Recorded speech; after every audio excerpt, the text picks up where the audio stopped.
You forgot the first rule of remakes, Jill. Don't fuck with the original.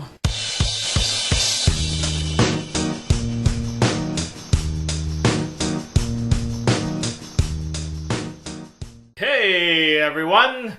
Jack Ryan's coming to theaters. Like, not the guy in the movie. Okay, because, who cares what one guy goes to see in the movie? He's coming to theaters! Oh my god, oh my god, yes. Oh my god. But you know what that means? It's another episode of Don't F With the Original with...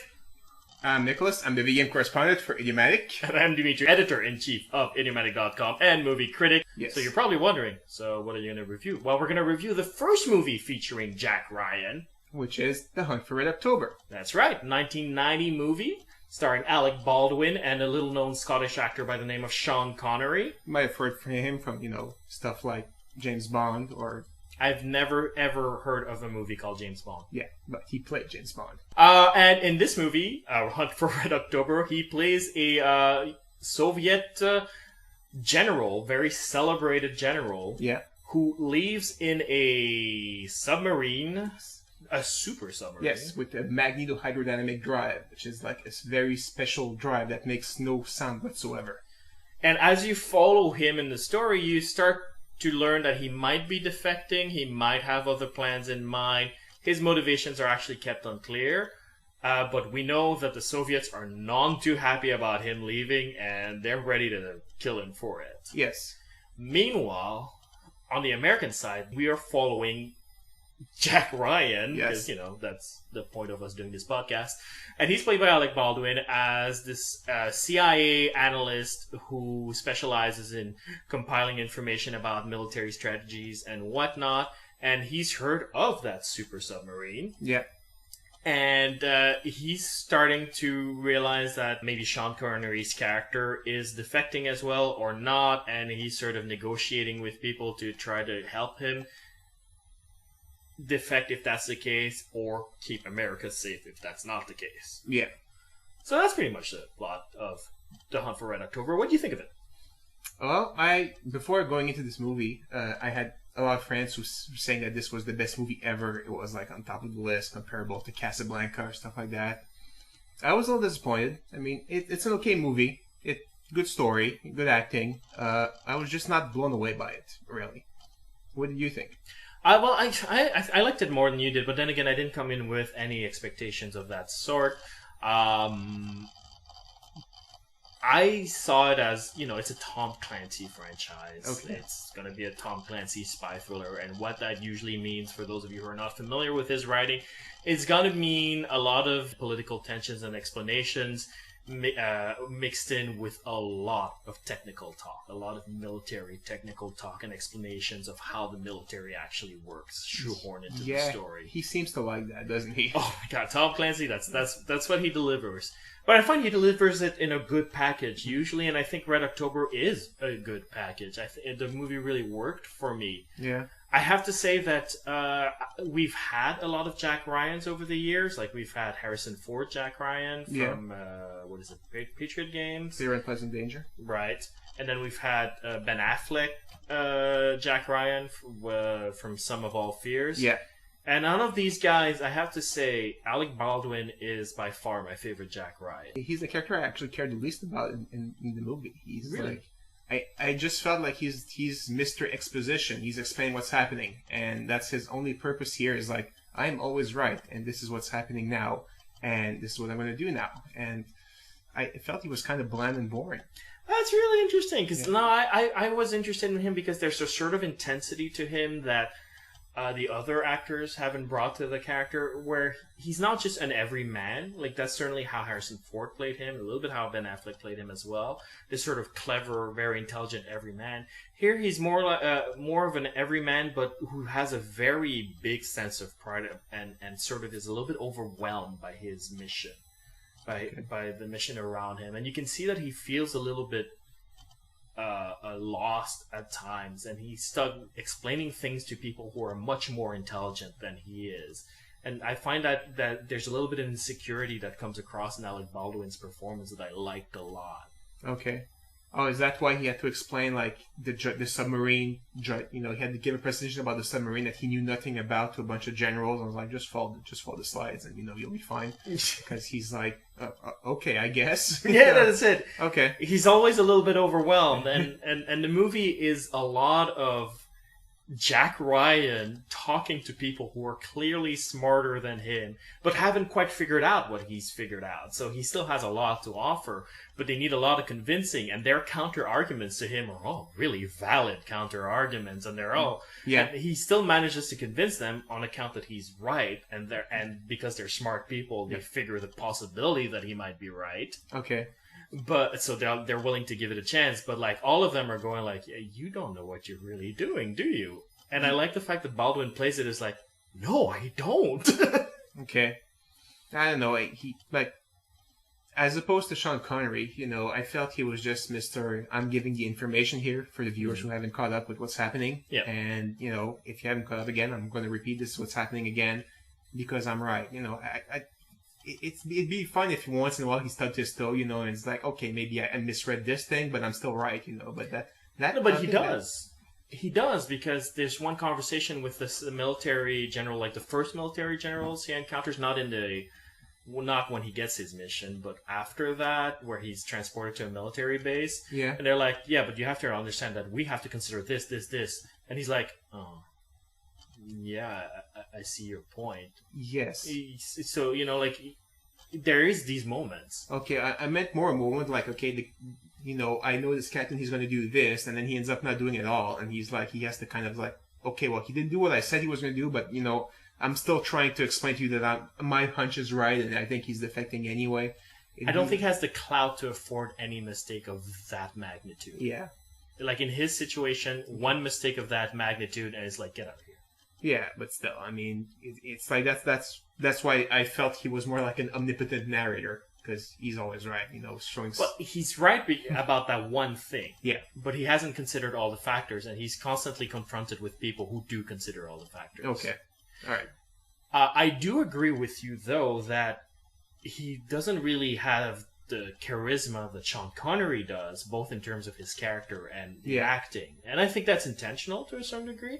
I think you're meant to see Sean Connery as this sort of Superman. Yeah.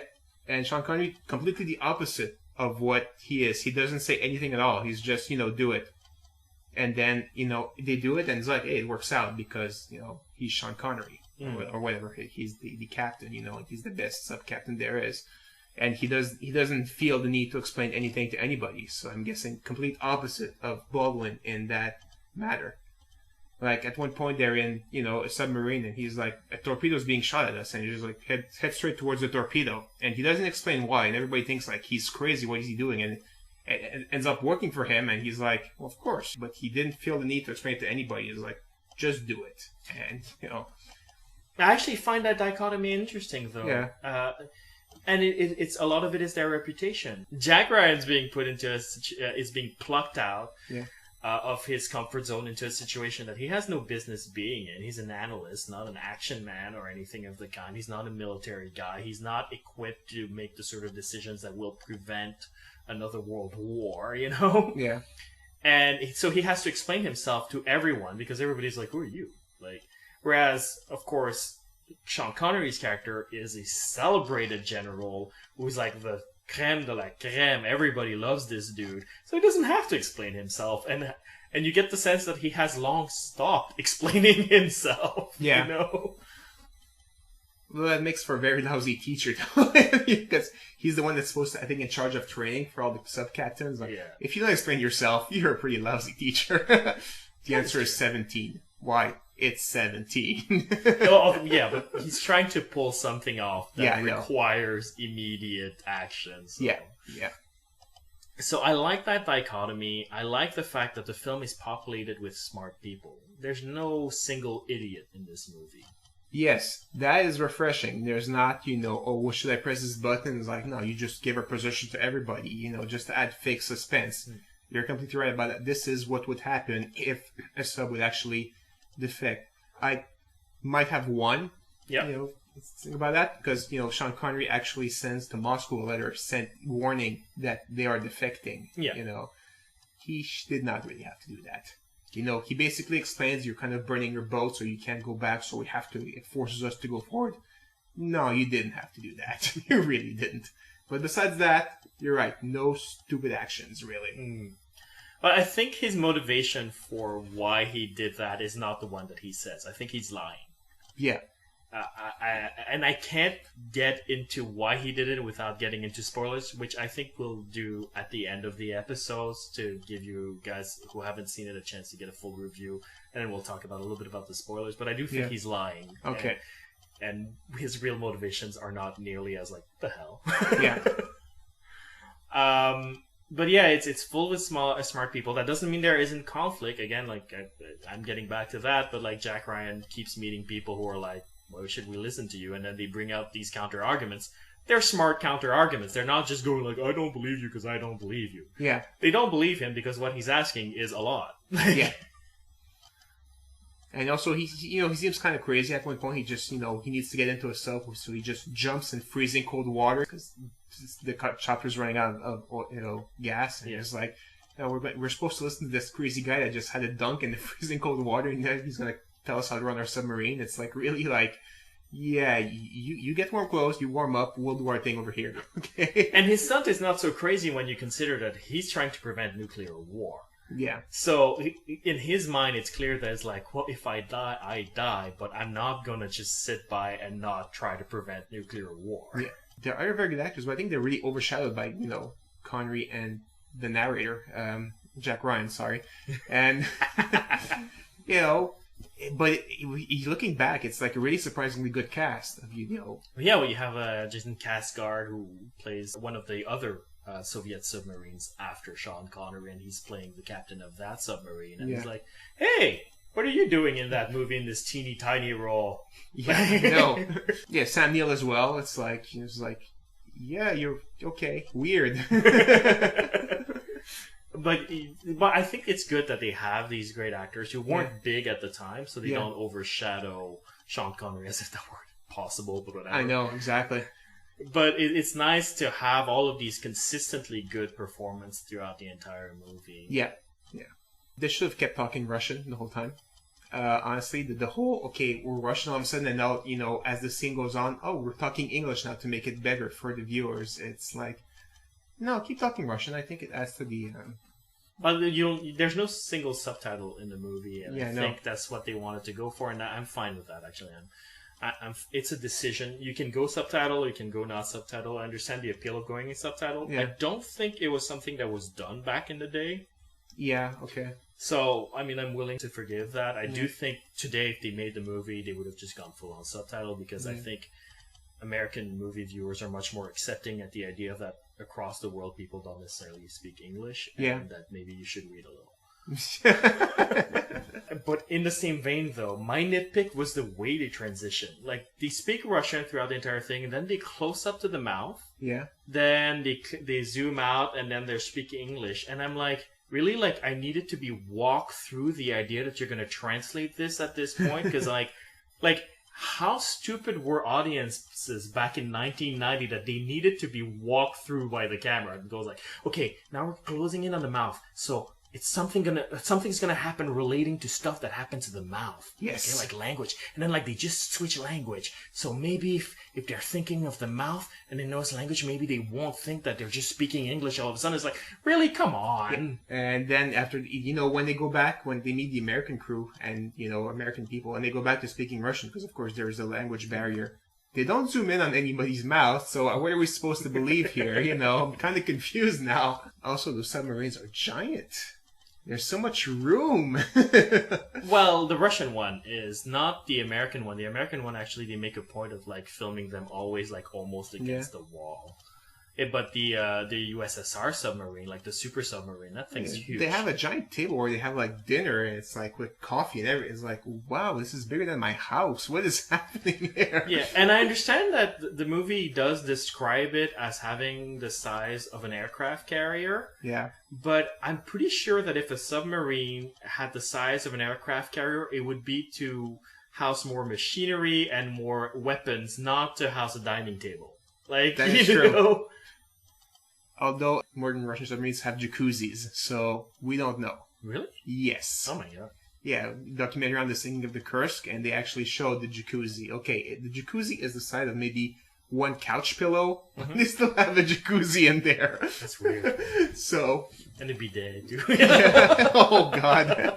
Also, it might be a nitpick for me, but the whole Cold War thing, when looking back on it, it's a big conflict about nothing. One side was terrified of the other side, and the other side was terrified of one side, and they were both terrified for practically no reason. You know, it's not like the Russians were like, we're the bad guy. They were terrified of the Americans, and the Americans were terrified of the Russians. It's all a big, kind of all a big misunderstanding when you look about it, you know. I don't know about that. When you finally got, you know, people that were willing to talk, like Gorbachev, and it's like, hey, this is stupid. Let's be open, and let's do things, you know, it really opened up. And this whole, you know, submarine thing, it really...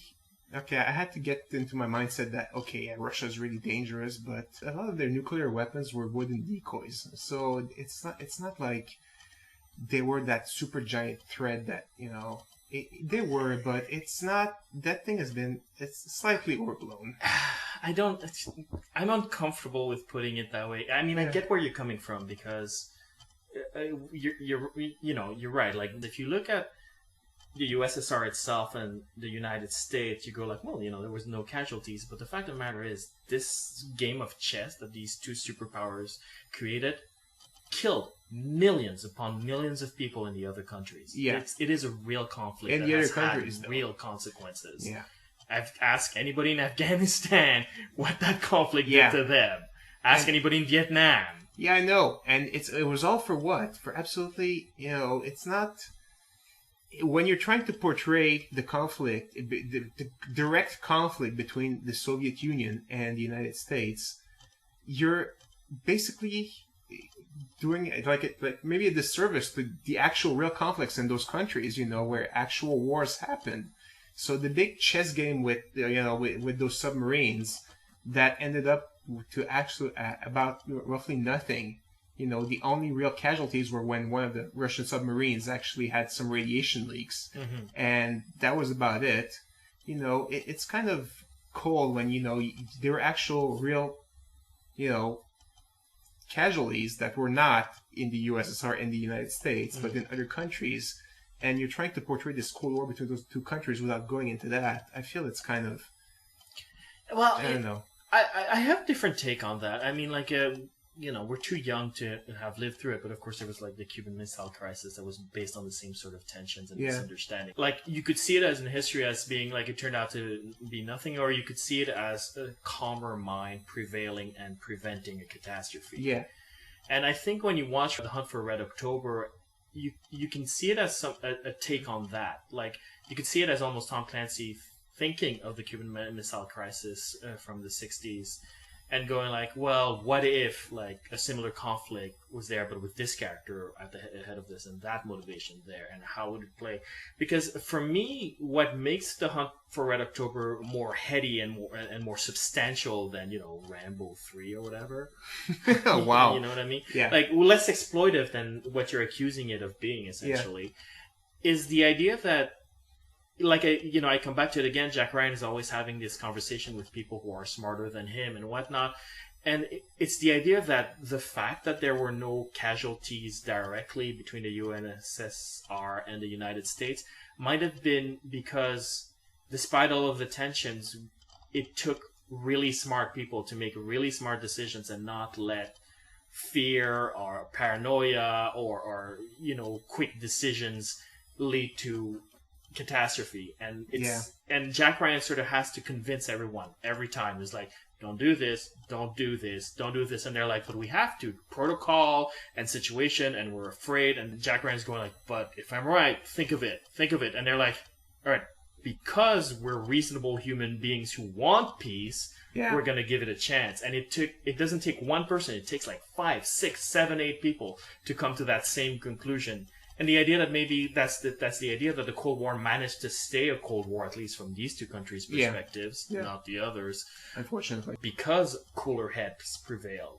Yeah. And the Hunt for Red October actually exposes how much effort it is to stay cool. Like, I get what you're saying, but I think it depends how you take it. Like, if you take it as, well, nothing happened, not just in the movie, but in real life. Nothing happened, so what's the point? Or if you take it as, well, nothing happened in real life, but maybe it's because people behaved maturely. Okay. You know? Yeah, as opposed to, in those actual real conflicts where it was like, let's raise the body counts because, they're not Americans and they're not really Soviets, so, who cares, Yeah, pretty much. I mean, there's this sort of narrative in the United States, and the Russians have their own version of that narrative, but Yeah. that the USSR crumbled under its own weight, and it was just a waiting game, and Reagan played chicken better than Gorbachev.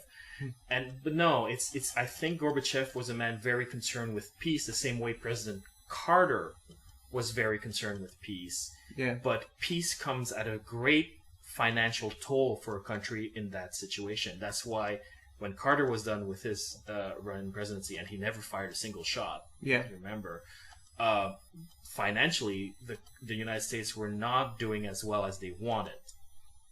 And I think it's the same thing happened in the USSR, where Gorbachev was very concerned with maintaining the peace with, quite frankly, I'm sorry everybody who loves Reagan, but somebody who was much more keen on pushing that red button. Oh, yeah. Yeah. And that's a fact. So, like, maybe you like Reagan, maybe you don't like. I don't think that's something that's in the purview of our podcast, but since we're talking about the Cold War, Yeah. Reagan wanted to push that button. Yeah. He was not afraid of pushing it. Yeah. Gorbachev was. And that means he had to keel over, and maybe some people will say, haha, that's how you play chicken. Yes, but at the same time, I think you look at it a different way. You could look at it as a man like Gorbachev being very concerned with peace and letting his nation take the toll of that. Yeah. And that's why the USSR crumbled. And so it goes down to, like, cooler heads prevail in this sort of conflict, and it demands sacrifice, and they're not easy decisions. Yeah. President Carter gets criticized a lot for leaving the country with a lot of sacrifices, like the gas shortage and whatnot, which he did intentionally, but because he was playing a long-term game and was trying to maintain peace. I actually think he should be celebrated for that, not criticized, but that's just me. Coincidence that Carter and Gorbachev got Nobel Peace Prizes and Reagan didn't? I think it's not coincidence. Yeah, there you go. Anyway, should we go into spoilers? We should go into spoilers instead of alienating our audience with politics. Completely. All right. So, I guess the big piece of spoiler that we already introduced is the idea of what was Sean Connery's true motivation for advising a relative of his defecting. Yeah. I think his real motivation was to ensure that should he fail in his defection, that the submarine would get destroyed. He doesn't want this weapon to exist, or at least if it does exist, he wants the Americans to be capable of creating the same level of weaponry to maintain the arms race. If he doesn't warn anybody that he's defecting, he has, smooth sailing all the way to the US. If he warns people about it, then he gets attacked by his own fleet. So now you have two fleets that want to destroy instead of just one. No, well, yeah, he has that problem, but him dying with his submarine is less scary for him than him being arrested or have a mutiny happen in his ship, and then the crew of his ship bringing the submarine back home. Okay, but by doing what he does, even if there's a mutiny, yeah, the Soviets are just gonna bomb the shit out of it anyway. Okay. I thought, though, he had chosen, like, his officers that all wanted to defect as well. The officers, but not the crew members. Okay. And he is Soviet, and he knows the importance of the proletariat, because he's seen Battleship Potemkin. Of course. Great movie, by the way. Everybody should watch it. Okay. I don't know. I thought it was just some weak plot device to make it so that, now also the Russians would want to destroy him, because you can't just have all the Americans want to destroy him, because then it's easy. You just, have this cool-headed Jack Ryan that, tells the submarine, don't fire on him, just follow him around if you can, and, see what he does. But now, you need some bad guys to shoot at him to make, some tension.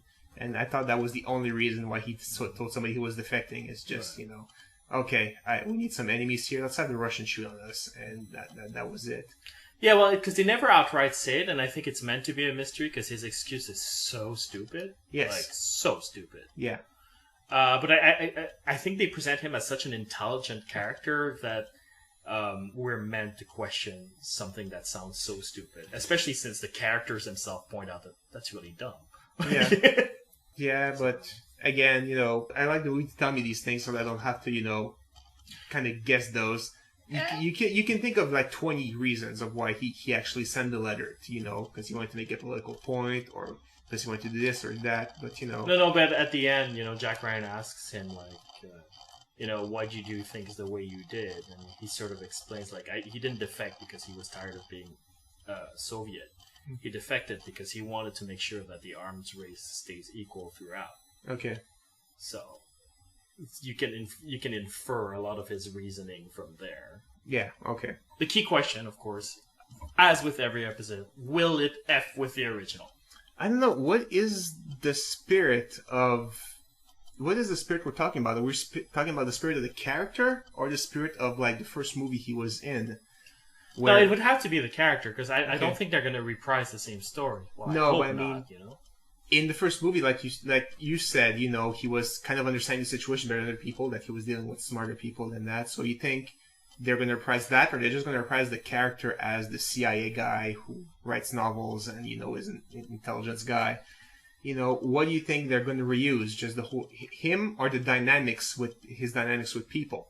Which I think was interesting in Red October. Like you said now, like I understand now, you have him that, has to explain everything to everybody versus Sean Connery, who does not feel the need to explain anything at all. Right. Which was, a nice duality there. So did you reprise that, or you just reprise him, trying to prove himself to everybody, or you just take the character and that's it? I think they're going to end up taking the character and that's it.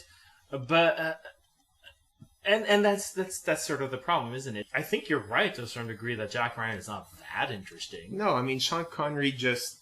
When they were both on screen, you were kind of drawn to Sean Connery, and it's like, just shut up, Pipsqueak, let Connery talk, That was pretty much it. So, he's not super compelling to me. If they made another movie about the Sean Connery captain there, I might go watch it, but Jack Ryan is not really. Yeah, and it's not a knock on Tom Clancy. I think Tom Clancy has interesting material, like his encyclopedic knowledge of military jargon and military strategies and military weaponry and whatnot, and his ability to sort of shove it into a pot boiler. Yeah, it's like that's talent, man. That's genuine knowledge and talent, and there's definitely something to be made with movies around that. But I'd almost be more tempted to take some Jack Ryan novels and just like remove Jack Ryan from it, like to a certain degree, or just call character Jack Ryan again. But like to focus the movie and call it Jack Ryan as if Jack Ryan